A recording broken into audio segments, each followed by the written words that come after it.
Hello, I'm Sevan Suzuki, speaking for ECO, the Environmental Children's Organization.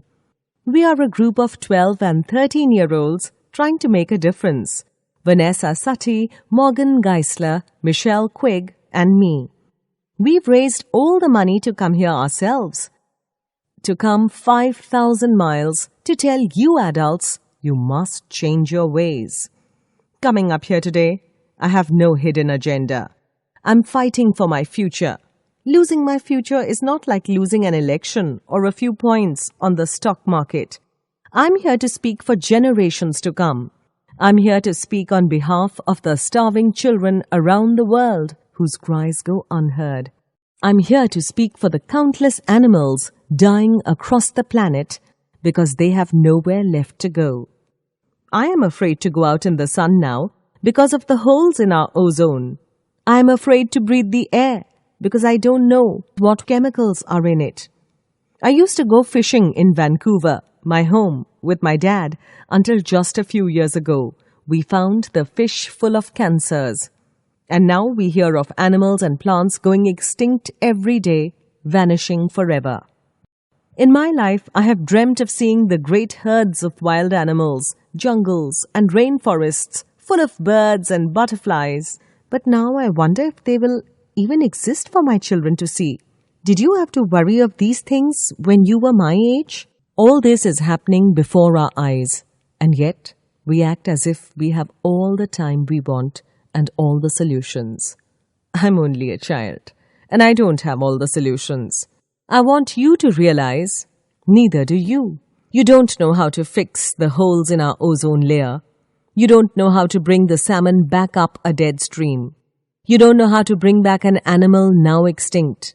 And you can't bring back the forest that once grew where there is now a desert. If you don't know how to fix it, please stop breaking it. Here, you may be delegates of your government, business people, organizers, reporters, or politicians. But really, you are mothers and fathers, sisters and brothers, aunts and uncles, and all of you are someone's child. I'm only a child. Yet I know we are all part of a family 5 billion strong. In fact, 30 million species strong. And borders and governments will never change that. I'm only a child. Yet I know that we're all in this together and should act as one single world towards one single goal. In my anger, I'm not blind. And in my fear, I'm not afraid of telling the world how I feel. In my country, we make so much waste.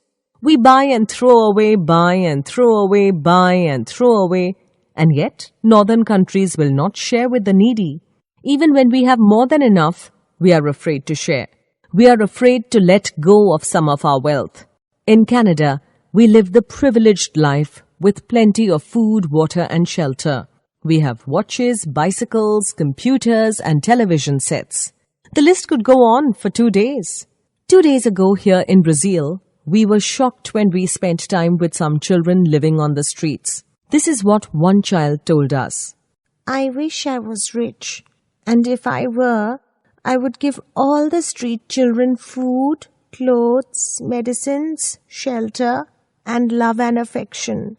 If a child on the streets who has nothing is willing to share, why are we, who have everything, still so greedy? I can't stop thinking that these are children of my own age, that it makes a tremendous difference where you are born, that I could be one of the children living in the favelas of Rio. I could be a child starving in Somalia, or a victim of war in the Middle East, or a beggar in India. I'm only a child.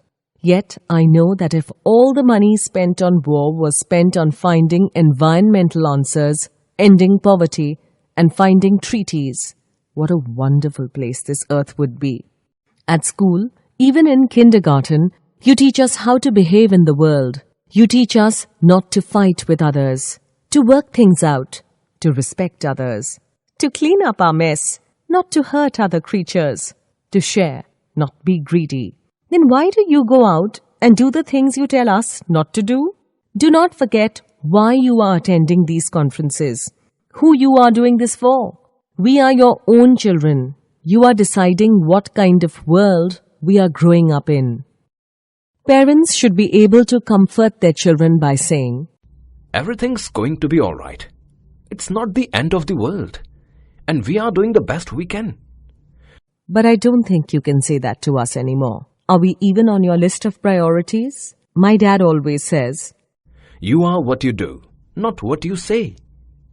well, what you do makes me cry at night. You grown-ups say you love us, but I challenge you. Please make your actions reflect your words. Thank you.